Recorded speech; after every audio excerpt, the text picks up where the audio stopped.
तर मला त्याच्यावरील सविस्तर बोलायचंच आहे. मुंबईतले अनेक मुद्दे मला तुमच्याशी चर्चा करायची आहे.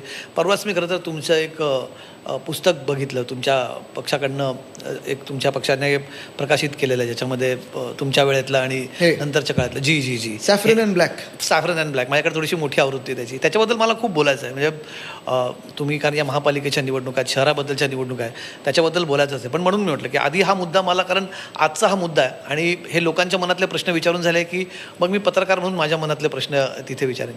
ही प्रक्रिया घडताना, कारण हा भावनिक मुद्दा, तुम्ही मगाशी म्हटलात की अनेक जणांना याच्याबद्दल एक रिस्पॉन्स, जो पहिला रिस्पॉन्स कोणाचा, पहिली प्रतिक्रिया होती ती भावनिक प्रतिक्रिया अर्थात होती. माझ्या मते जेव्हा शिवसेना मनसे वेगळे किंवा कुटुंबातनं जे वेगळे झालात, त्या गोष्टीला आता 20 वर्ष झाली. आम्ही तेव्हा पत्रकार म्हणून फार तरुण होतो. तेव्हा तुमचं वय 15 वर्ष असेल साधारणपणे, 15-1 वर्ष, 14-15 तुमचं वय असेल.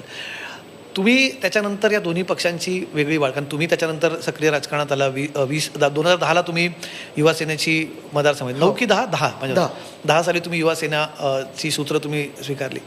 त्याच्यानंतर खूप राजकारण झपाट्याने बदलत गेलं. पण मधल्या काळामध्ये दोन्ही पक्षांचा मुद्दा एक होतात, दोन्ही परिवारांचा मूळ खरं तर एक होतात, वेगवेगळे लढत होतात. आज मागे वळून बघताना असं वाटतं की तेव्हा एकत्रित ताकद राहिली असती तर हे सगळं बदललं. आता बघा, ताकद वाढली, दोन्ही एकत्र येऊन महाराष्ट्राची ताकद वाढलेली आहे.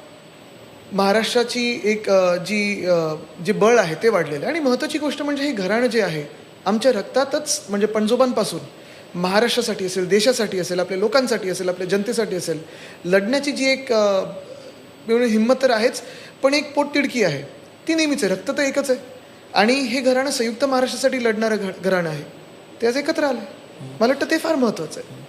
तर मी जसं बोललो ना की त्यावेळी काय झालं, जर तर ठीक आहे, झालं ते झालं, पण आता पुढे काय, महाराष्ट्र कुठच्या दिशेने पुढे जाणार, त्याच्यावर आमचं लक्ष आहे.